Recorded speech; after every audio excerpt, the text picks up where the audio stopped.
Assalamualaikum warahmatullahi wabarakatuh. Bismillahirrahmanirrahim.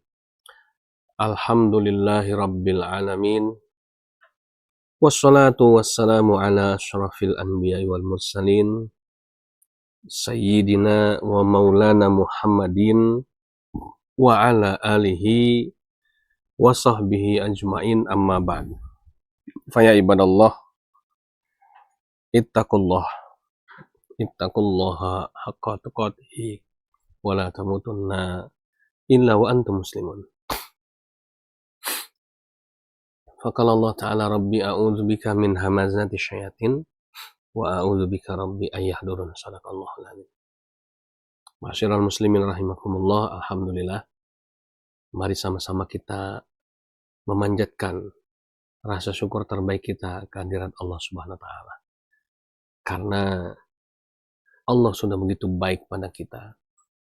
Allah telah merawat kita, menjaga kita, dan Allah telah membuktikan rasa cintanya terlebih dahulu kepada kita.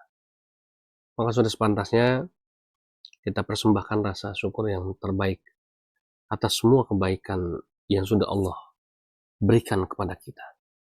Mudah-mudahan kita termasuk hamba-hambanya yang kelak akan diberikan kesempatan dan kehormatan untuk berjumpa dengan Allah Subhanahu wa taala di surganya kelak. Amin. Allahumma amin. Salawat teriring salam semoga terlimpah dan tercurah kepada uswatun hasanah, junjungan kita, suri teladan kita, nabi kita, murabbi kita, yang telah memberikan contoh teladan yang begitu mulia dan sempurna atas kita, yang telah mengeluarkan kita dari kejahiliahan zaman kepada cahaya terang benderang Islam lewat hidayahnya. Maka mudah-mudahan kita semua mendapatkan syafaatnya di yaumil kiamat kelak atas izin dan ridhonya Allah tentunya. Ma'asyiral muslimin rahimakumullah. Sebelum kita mulai kajian singkat kita pada malam hari ini, mari sama-sama kita awali dengan melafadzkan kalimat basmalah. Bismillahirrahmanirrahim. Baik, ikhwafillah. Judul kita malam hari ini adalah pengusiran setan. Wah, rada horor. Tapi nggak usah khawatir. Kita hanya kita coba membahasnya dengan bahasa yang sederhana, yang mudah, yang ya sekedar menjadi wawasan saja. Bukan untuk kemudian menjadi ahli pengusir setan, bukan. Jadi begini, Fafilah. Tapi sebelumnya kita lebih afdolnya kita sama-sama mengucapkan basmalah terlebih dahulu untuk membuka acara taklim kita pada malam ini. Bismillahirrahmanirrahim. Baik ya. Jadi kalau bicara mengenai pengusiran setan, tentu ini menjadi satu hal yang menarik ya, di setiap agama.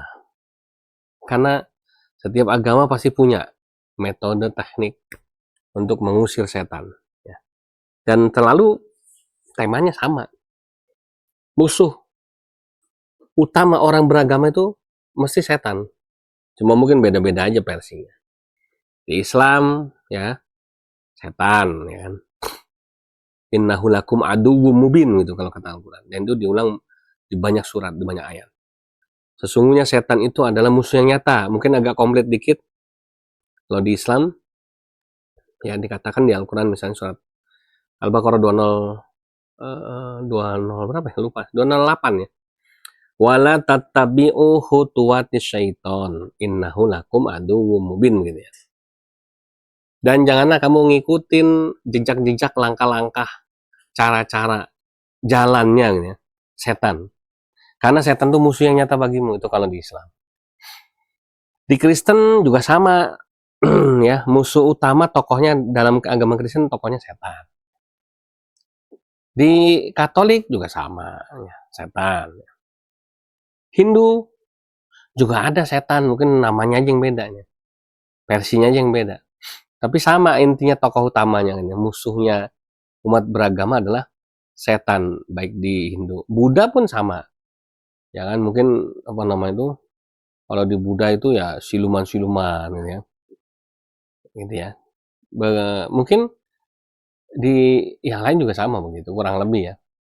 Dan masing-masing agama punya cara-cara sendiri yang berbeda-beda untuk mengusir setan ini. Ya.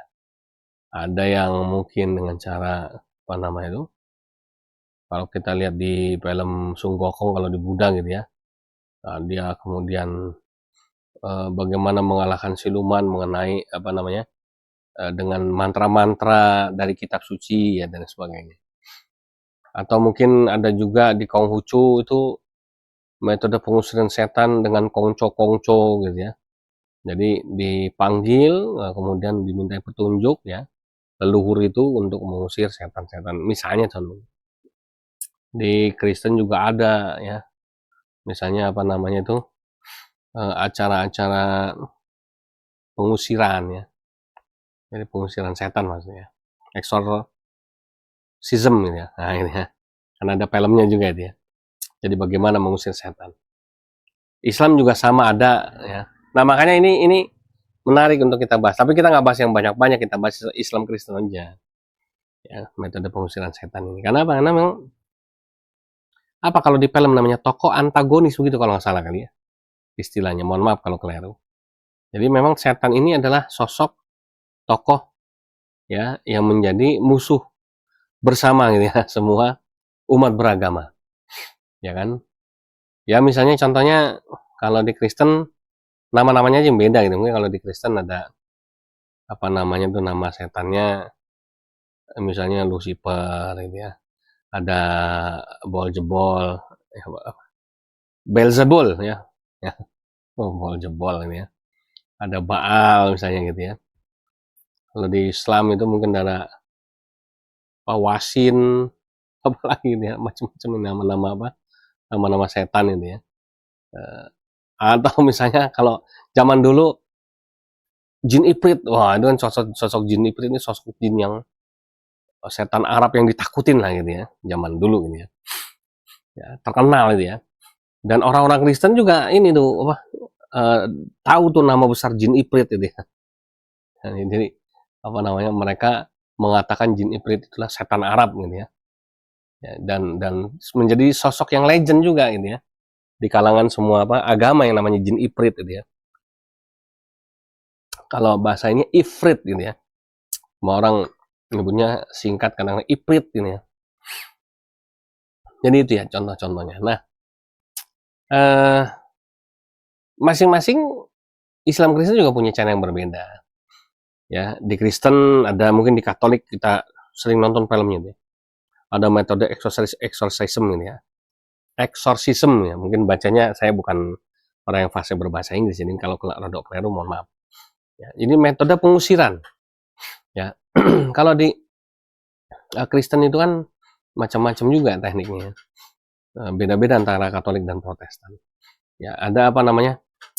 Makanya mereka kalau sering bikin acara healing gitu ya. Acara pengobatan ya kan, pengobatan rohani. Itu juga ada pengusiran juga. Ya, ada pelepasan ya, bahasa Kristennya pelepasan, bukan pengusiran. Lebih tepat adalah pelepasan. Jadi apa namanya itu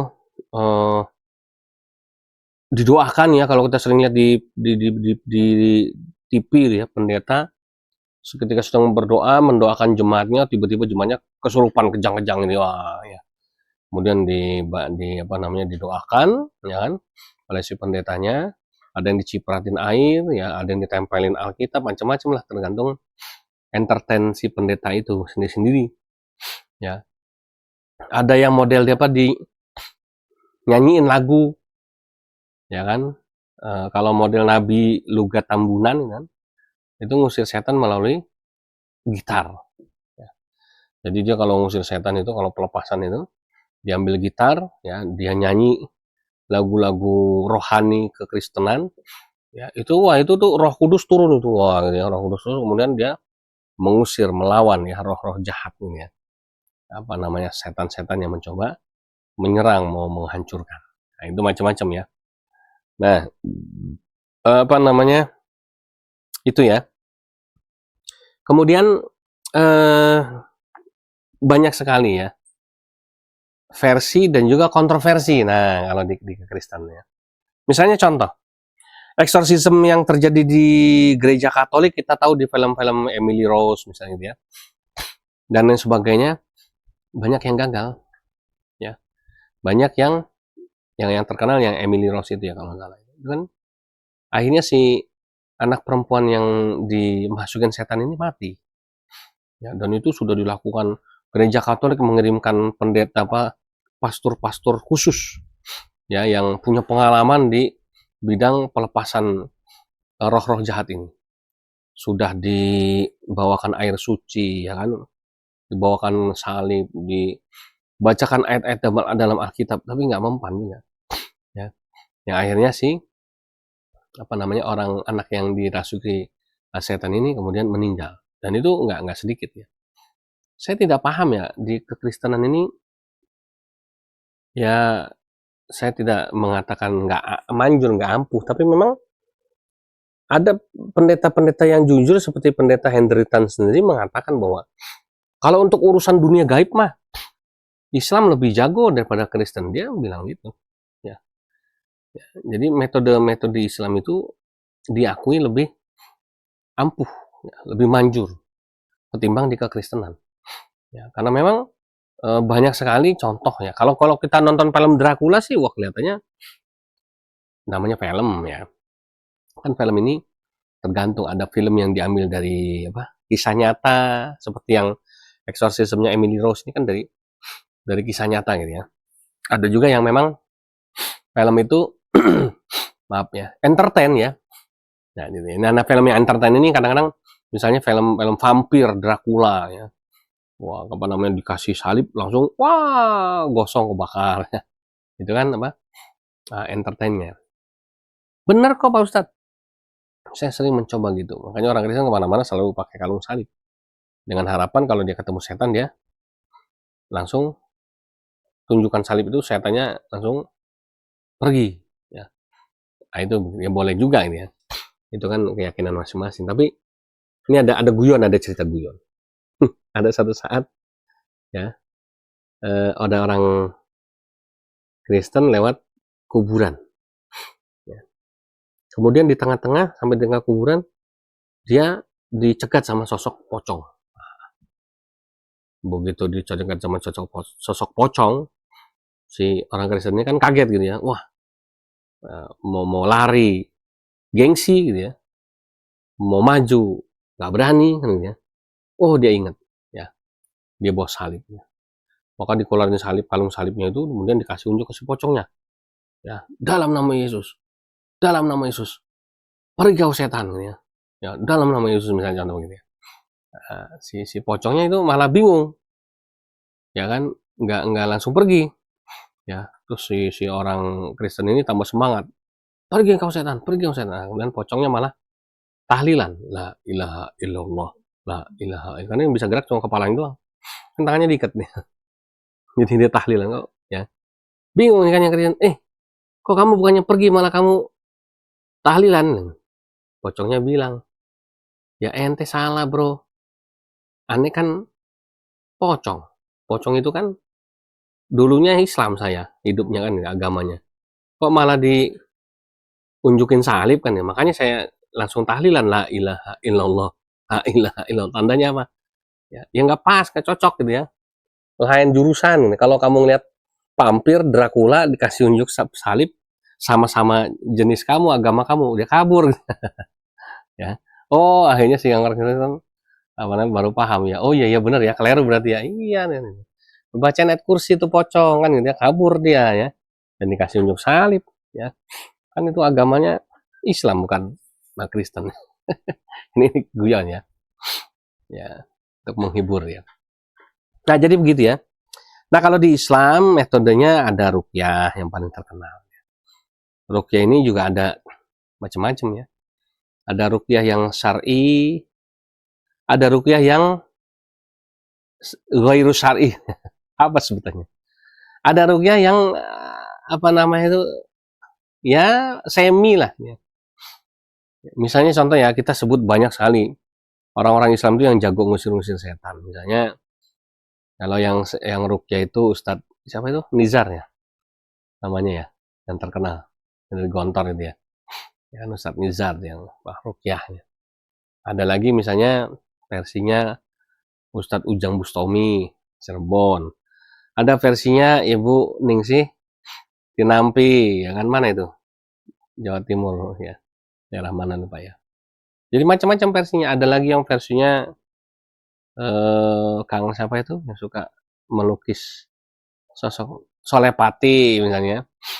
Ada Haji Ridwan ya, macam-macam nih gitu ya. Di Islam ini ya. Jadi ada yang syar'i memang ya kan. Ada juga yang menggunakan metode-metode yang berbeda gitu ya. Tapi mereka muaranya sama. Karena mereka ini adalah praktisi supranatural sebenarnya gitu ya. Yang beragama Islam otomatis mereka juga menggunakan ayat-ayat Al-Quran, ya kan, bacaan-bacaan doa-doa yang diambil dari hadis-hadis sahih. Misalnya contoh yang terkenal itu ya, a'udzu bikalimatillahi min syarri ma khalaq misalnya. Atau kalau a'udzubillahi minasyaitonir rajim udah umum ya, atau misalnya bismillahirrahmanirrahim la yadurru ma'asmihi syai'un fil ardi wala fis sama'i wa huwas samiul alim misalnya. Ini umum nih, sering dipakai semua peruqyah yang syar'i maupun yang ghairu syar'i itu pakai ini semua. Ayat kursi kalau yang jelas, kalau ayat Al-Qur'an ya, Al-Falaq, An-Nas itu biasa itu dipakai ya. Nah, jadi macam-macam tadi masalahnya. Nah, kita tidak bahas mana yang benar, yang syar'i atau tidak syar'i. Karena semuanya bermuara juga minta tolongnya kepada Allah Subhanahu wa taala ya. Tetapi memang kalau di Islam itu metode pengusiran setan itu lazimnya ya dia medianya ya hanya ayat-ayat Al-Qur'an, doa, ya ini. Ya. Ustadz ada juga yang pakai daun bidara, garam, ya kan? Apalagi tuh? Misalnya daun bidara, garam misalnya, kemudian ya air jam-jam juga ada kadang dipakai gitu ya misalnya dia. Ya ini sih apa namanya tambahan saja, ya tambahan saja bukan yang pokok. Yang pokok itu tadi ayat-ayat Al-Quran ya dan doa-doa yang sahih gitu yang dipakai untuk mengusir setan ini gitu ya. Nah itu bedanya di situ ya. Begitu juga mungkin di kekristenan kan macam-macam ya.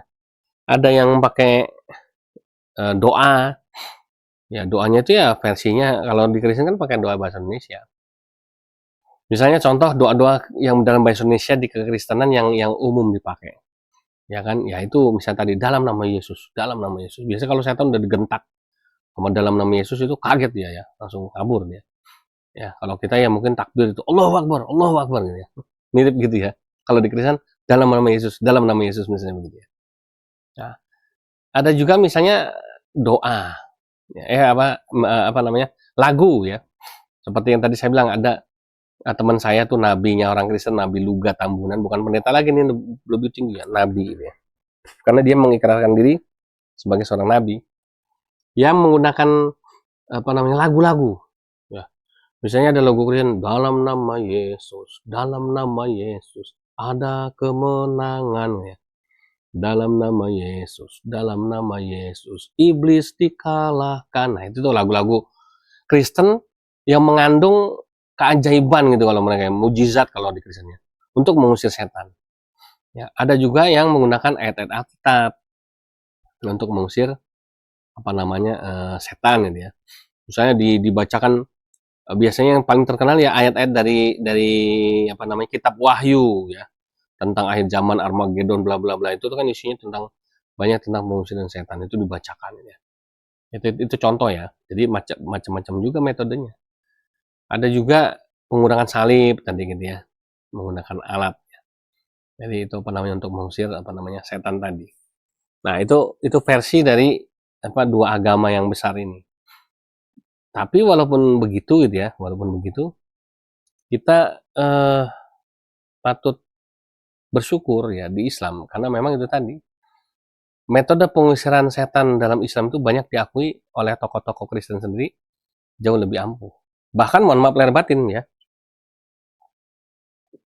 Kalau kita lihat di TV ya, pendeta melakukan pengobatan di jalan ya, misalnya healing on the street ya. Siapa itu pastor siapa yang terkenal di Indonesia itu? Aduh, saya lupa namanya. Yang suka sering turun-turun ke jalan ya, untuk mengobati. Yang orang Islam pun didoakan sama dia, pakai jilbab, pakai kopiah gitu ya. Sembuh, jalan-jalan ya. Dia bisa jalan yang tadinya udah nggak bisa jalan lumpuh. Nah, kok bisa berhasil ya? Ya, itu sekali lagi begini. Ya, bisa jadi kita berbaik sangka aja lah. Oke lah, ya bisa jadi memang itu apa namanya itu Allah memberikan kelebihan sama si pendeta itu, misalnya gitu ya. Kan semua kalau kita dalam kacamata kita Islam ini kan Allah itu punya sifat Rahman dan Rahim. Rahman itu Maha Pengasih, itu semua orang dikasih. Kristen juga dikasih. Makanya Kristen itu disebut agama kasih, kan gitu ya. Ya. Kalau Islam ini agama sayang, gitu ya. Jadi kalau sifat Rahmannya Allah, sifat kasihnya Allah, Rahman Rahim ini kan Rahman itu kasih, Rahim itu sayang kan gitu ya. Nah, kalau Rahmannya Allah tuh semua manusia dapat. Wah, Islam, Kristen, Hindu, Buddha semuanya dapat. Termasuk orang Kristen. Makanya orang Kristen disebut agama kasih. Kenapa? Karena Allah memberikan rahmannya sama orang Kristen ini. Makanya mereka punya lagu terkenal tuh ya. Kasih itu lemah lembut, sabar sederhana gitu ya. Kasih itu murah hati, rela menderita. Ajarilah kami bahasa kasih-Mu. Makanya mereka bangga sama agama, sebutan agama kasih. Dan mereka bikin label Kristen itu agama kasih. Pas. Ya, nggak salah. Kenapa? Karena Allah memang memberikan kasih kepada mereka. Ya, Allah yang Maha Pengasih memberikan kasihnya kepada mereka. Jadi ya, cuma mereka nggak sadar nih yang memberikan kasih itu Allah. Ya, cuma jadi mereka menganggap Yesus ini yang memberikan kasih. Padahal Allah yang memberikan kasih pada mereka. Nah, tapi Allah juga punya sifat sayang, ya, Rahim. Di mana Rahim ini, sifat sayang ini tidak diberikan kepada semua umat. Hanya khusus kepada umat Islam. Kenapa? Karena umat Islam ini adalah umat pilihan. Ya, khairun nas, ya, ukhrijat linnas. Apa namanya? Khairu ummah ukhrijat linnas. Lo khairun nas anfa'uhum linnas ya. Khairu ummah, ya, umat yang terbaik, ukhrijat linnas. Yang pernah Allah lahirkan dari semua manusia di muka bumi, dari semua umat di muka bumi. Jadi karena orang Islam ini adalah umat pilihan, maka hanya sifat rahim Allah ini hanya diberikan kepada orang Islam khusus. Ya, rahim itu sayang. Jadi semua orang dikasihi oleh Allah. Semua manusia Allah kasihi. Inilah rahmatan lil alamin.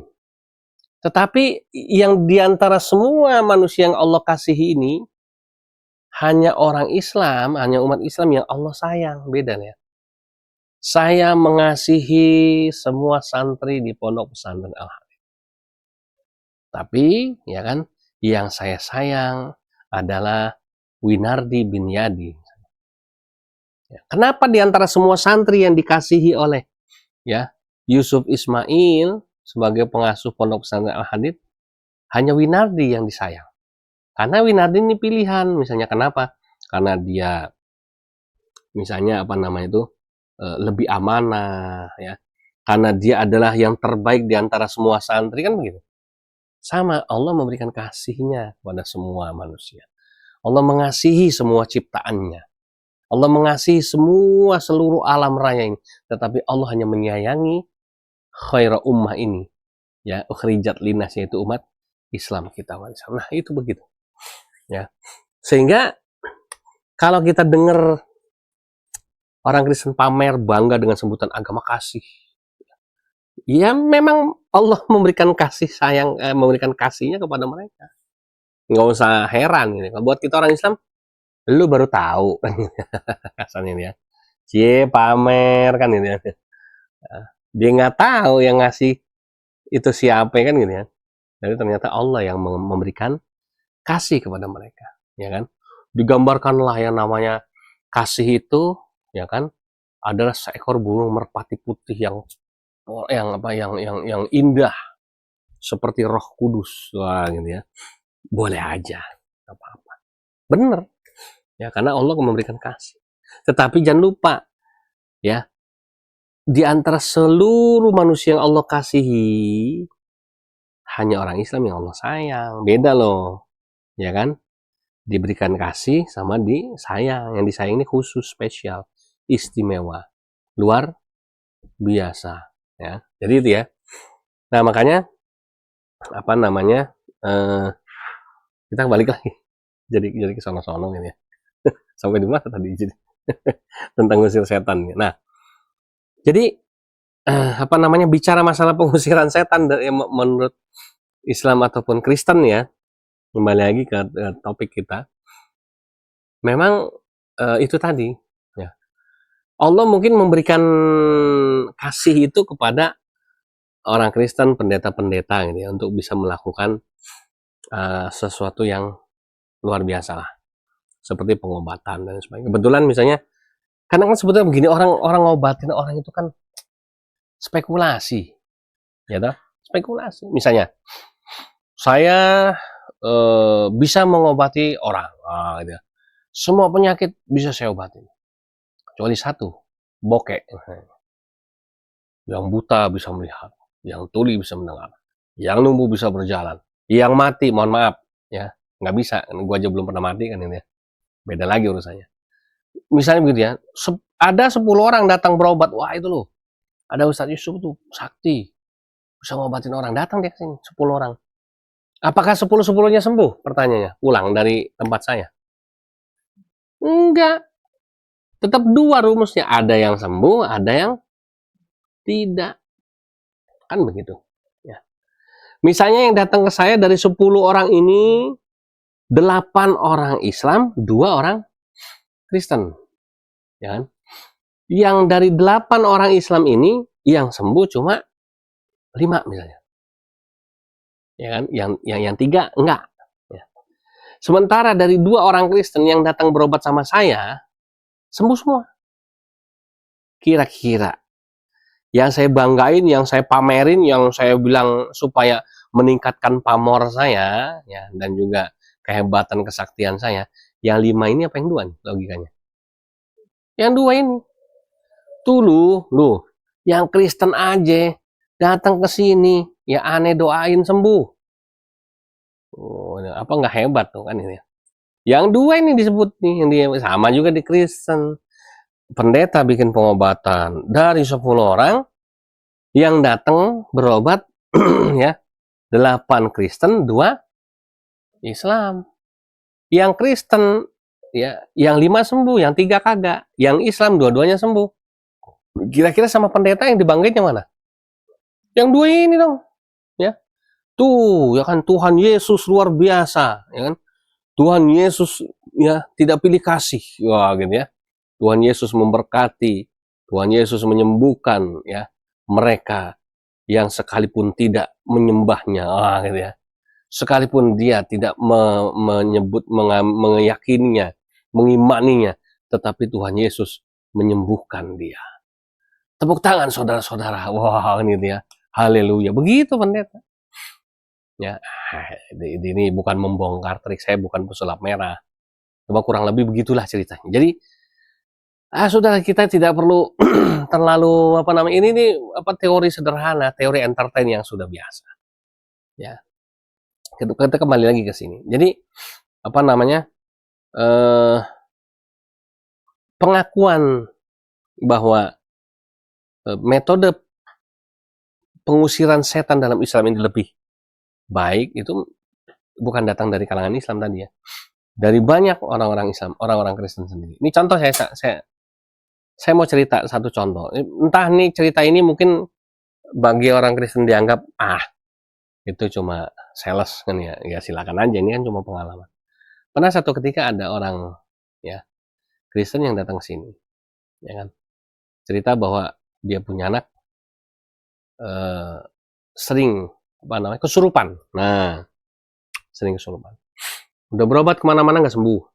Minta tolong sama saya didoain supaya sembuh. Saya bilang, Pak, saya ini kan Muslim, Pak. Bapak ini kan di pesantren. Kenapa nggak bawa ke gerejanya? Oh, udah sering ke gereja. Udah macam-macam pendeta tapi nggak sembuh-sembuh anak saya. Ya, sering kesurupan. Ya, hampir setiap hari. Nggak hafal jadwalnya saya. Cuma kurang lebih ceritanya begitu sama bapaknya. Singkat ceritanya, bapak ini tidak menyerah. Saya sudah menolak berkali-kali, tapi akhirnya bapak ini tetap ngotot minta supaya saya bisa membantu anaknya. Saya bilang nggak nyambung, Pak. Ya. Saya kalau cuma sekadar mau pamer-pamer sih bisa, gitu ya. Cuma kan saya nggak mau. Saya pengennya si bapak ini biar kembalilah ya ke alamnya, lakum dinukum waliyadin kan gitu ya. Tapi itu rupanya pas lagi kita lagi saya sibuk menolak, si bapaknya ini sibuk membujuk saya supaya mau mengobati anaknya. Saya tidak bilang saya bisa ngobatin ya. Ini cuma cerita pengalaman. Si anak kesurupan. Ya. Nah itu saat itu. Kan anak nih perempuan, nah ini saya minta santri-santri yang perempuan untuk megangin gitu ya. Dan ngawasin jangan sampai ntar dia kabur, repot ya. Nah, ketika sudah berontak ngamuk-ngamuk gitu, si bapaknya bilang, itu Ustaz, itu anak saya itu begitu. Ya, labil, sering. Salah sedikit, langsung kemasukan. Waduh, repot ini gitu ya. Akhirnya saya bingung nih, gimana nih ya Allah, bener. Mau dibacain ayat kursi, nanti dia ketawa, gue Kristen kan ujungnya, ya kan? Wah, jadi aneh gitu ya nanti kan, karena dia Kristen bukan Islam masih dibacain ayat kursi gitu ya. Ya sudahlah, saya cuma eksperimen dan improvisasi. Kebetulan ada kalender BMT yang ada ayat-ayat Qur'annya. Saya copotin tuh kalendernya, saya tempelin ke muka itu si anak yang kesurupan. Kaget saya, ternyata dia teriak-teriak, ampun, ampun. Saya melongo, kenapa ampun? Ya, saya tanya, kenapa? Angkat kalendernya Ustadz, panas-panas. Apanya panas? Muka saya ditempelin kalendernya panas. Cuma kalender doang kok kepanasan. Dia bilang, itu ada ayat-ayatnya. Oh iya juga bener, wah berarti setan tahu diri nih. Ya kan, ada ayat-ayat Quran malah dia kepanasan. Oke, saya angkat kalendernya dengan catatan, kamu pergi. Ya, jangan gangguin anak ini. Ya Ustadz, saya janji saya pergi. Bener ya? Iya bener, tak kalau kamu bohong bukan cuma kalender, wah saya dapat ide ini, mendadak. Allah kasih kepinteran sama saya. Saya tak tempelin Al-Quran di muka kamu biar kamu kebakar. Ampun, jangan Ustadz. Wah, teriak-teriak ini. Akhirnya saya angkat tuh kalender BMT gitu ya. Segitu saya angkat kalender BMT, enaknya sembuh. Maksudnya saya tanya, pergi udah sadar lagi gitu ya. Nggak tahu udah pergi apa belum sih, saya nggak bisa ngeliat. Ya kan, bagaimana ceritanya nggak tahu tuh setan tuh tahu diri tuh. Akhirnya kemudian ya si anak itu sadar, bapaknya tuh kan bener kan Ustad, manjur kalau sama Ustad. Waduh, saya bingung. Lah kagak sengaja dia bilang manjur kan gitu ya. Tapi di situ saya berpikir subhanallah ya, bahwa ternyata ayat-ayat Allah itu luar biasa ya. Saya yang tidak punya kemampuan apa-apa, saya yang bukan siapa-siapa saja, Allah tolong saya. Saya melihat kebesaran Allah saat itu. Itu luar biasa itu ya. Dan itu nyata itu. Nah, itu begitu ya kurang lebih ya ikhwafillah. Makanya kemudian kalau kita bicara masalah pengusiran setan, ya mohon maaf nih. Ini terakhir lah saya sekali lagi saya bukan pesulap merah ya, saya nggak ada niat untuk membongkar trik-trik manapun. Tapi kan ini bukan rahasia lagi. Di Kristen juga banyak orang tahu lah. Coba sebut pendeta-pendeta yang terkenal bisa ngobatin orang, pendeta Stephen Tong misalnya, kemudian pendeta Yesaya Pariaji, kemudian pastor siapa? Philip Montova kalau nggak salah, ya. Dan lain sebagainya banyak. Nggak hafal saya. Ya. Bahkan ada filmnya di luar negeri itu. Bagaimana dibongkarlah trik siasat di balik itu semua. Ternyata itu adalah metode pengusiran palsu. Begitu juga di Islam nih, ya kan itu si pesulap merah tuh yang bisa membongkar praktek-praktek pengusiran setan yang palsu ya. Jadi yang asli gimana? menurut saya yang asli begini, ya. Ketika kita yakin, ya, saya sebagai muslim, bahwa Allah sebagai pelindung dan penolong saya. Sebagaimana di Al-Quran kan dikatakan bahwa Allahu waliyul ladzina amanu. Allah itu adalah pelindung orang-orang yang beriman. Maka kita kalau apa-apa suruh baca ta'awud, a'udzubillahi minasyaitonir rajim. Aku berlindung kepada Allah dari godaan setan yang terkutuk. Ya. Maka ketika kita yakin bahwa hanya Allah wali kita, pelindung kita, penolong kita, ya, dan hanya kepada Allah saja, nggak kepada yang lain. Kita meminta, ya, iyyaka na'budu wa iyyaka nasta'in. Kemudian kita juga menggantungkan seluruh harapan kita hanya kepada Allah, Allahus Somad, ya. Maka disitulah fungsi iman kita, di mana insya Allah nggak akan ada setan yang akan berani mengganggu kita. Tapi kalau bicara masalah gangguan setan secara umum, itu memang sudah tugasnya setan. Jadi kita ini nggak bisa menghindari gangguan setan, nggak bisa. Namun memang setan itu minta waktu sama Allah sampai kiamat untuk menggoda kita, menjerumuskan kita, menghalang-halangi kita, kan itu tugasnya dia. Terus kita minta kita bacain jampe-jampe mantra-mantra supaya setan itu pergi. Emang dijamin nggak balik lagi? Kan nggak bisa. Sampai saya pernah bilang, ketika selesai saya memberi tausiah di satu tempat, saya diundang ke rumah panitia, ya mohon maaf nih orang yang rodok tajir gitu ya. Rumahnya besar, bagus, indah. Saya masuk ke ruang tamunya, duduk di sana, dia cerita. Ya, saya lihatin tuh kaligrafinya bagus-bagus, wah ukirannya tinta warna emas, warnanya nggak tahu emas bukan ya, warnanya sih warna emas. Dia bilang, Ustadz suka sama kaligrafinya? Iya bagus Pak. Ada kaligrafi ayat kursi, kaligrafi surat Yasin, kaligrafi macam-macam. Tapi saya tanya, Pak, kaligrafi ini fungsinya apa, Pak? Ya selain untuk hiasan Ustadz, sebagai tanda juga bahwa ini kan rumahnya orang Islam kan ya. Terus ya yang ketiga, mudah-mudahan setan-setan gak ada yang berani masuk ke dalam rumah Ustadz. Saya, oh ya, ya mudah-mudahan Pak, amin. Cuma dalam hati saya batin, ya setan yang duluan gak ada yang masuk. Kenapa? Yang di dalam bilang udah penuh, woy. Gitu ya, nggak usah masuk sini gitu ya.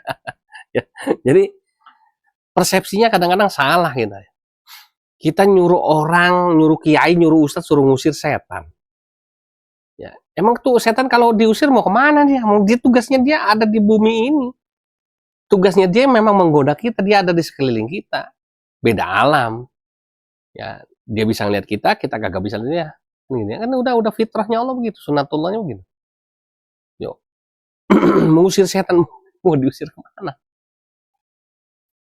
Ya masuk ke dalam diri kita, oke lah, ya. Pengertiannya kemasukan setan dalam pengertian kesurupan, ya.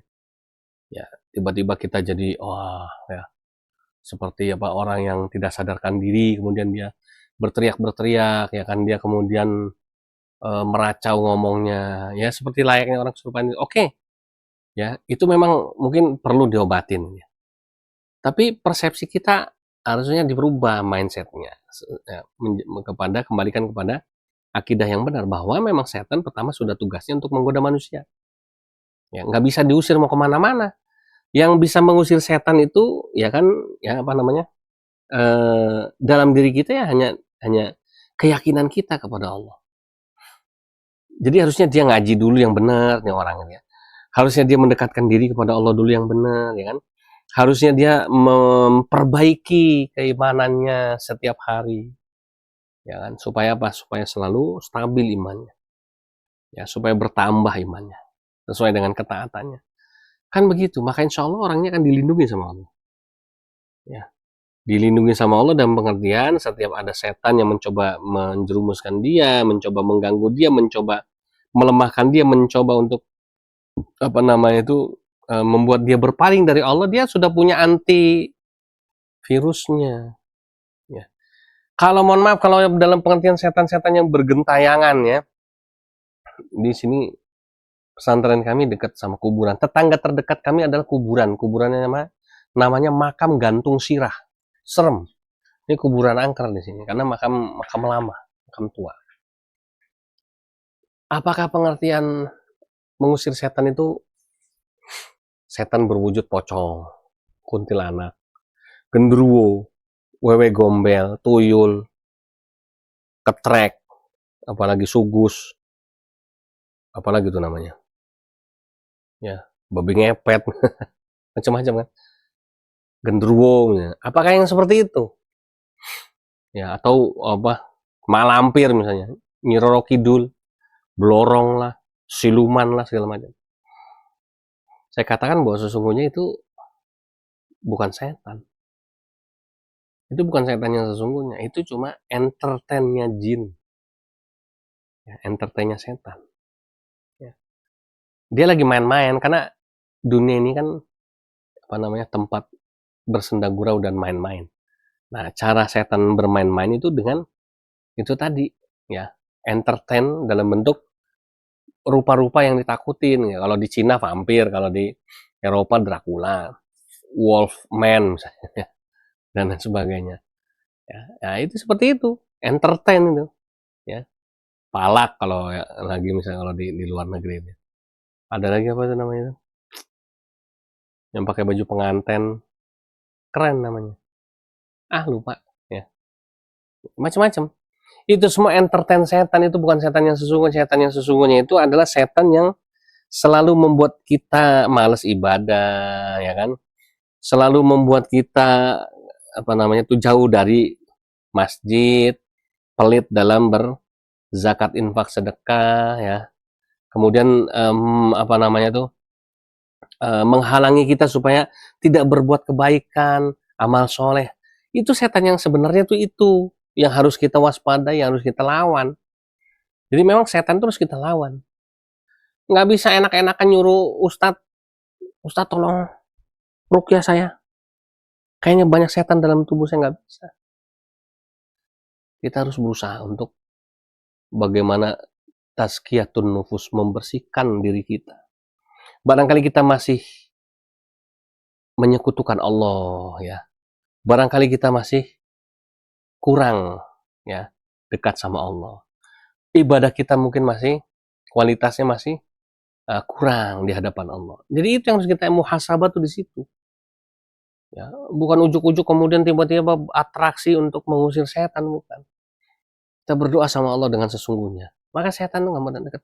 Umar bin Khattab radhiyallahu anhu, contoh terbaik. Bagaimana ketaatan Umar kepada Allah Subhanahu wa taala itu sampai membuat setan itu kalang kabut.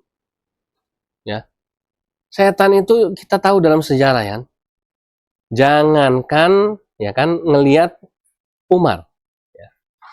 Ngelihat bayangannya aja Umar udah kabur ke sana.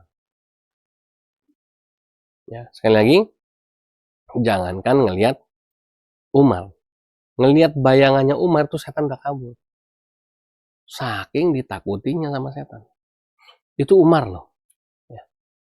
Jadi setan itu tahu diri sebenarnya. Kalau kita beriman kepada Allah dengan benar, menjaga ketakwaan kita kepada Allah. Kenapa? Karena memang itulah setan sesungguhnya harus kita hindari. Bukan setan yang kemudian entertain apa jejingkrakan, lompat orang kesurupan ya. Kemudian pocong, genderuwo, kuntilanak lah bla bla bla bla. Itu semua entertain aja. Ya. Maka ikhwafil yang dimuliakan oleh Allah Subhanahu wa taala, ya. Mari sama-sama kita dudukan ya permasalahan pengusiran setan ini kepada ranah akidah yang benar. Jangan sampai justru kita itu kena tipu daya setan. Kan setan itu pandai membuat tipu daya untuk menipu kita. Ya. Itu ya ikhwafillah ya. Oleh karenanya mari sama-sama kita senantiasa selalu apa namanya itu memohon kepada Allah, memohon perlindungan Allah supaya apa? Supaya kita menjadi hamba-hamba Allah yang selalu mendapatkan perlindungan dari Allah Subhanahu wa taala. Jazakumullah khairan katsira. Terima kasih, itu saja bisa saya sampaikan. Mudah-mudahan bermanfaat. Kita selalu senantiasa berdoa kepada Allah, mohon perlindungan Allah Subhanahu wa taala. Subhanakallahumma rabbana wa bihamdika asyhadu an la ilaha illa anta astaghfiruka wa atubu ilaik. Wassalamualaikum warahmatullahi wabarakatuh.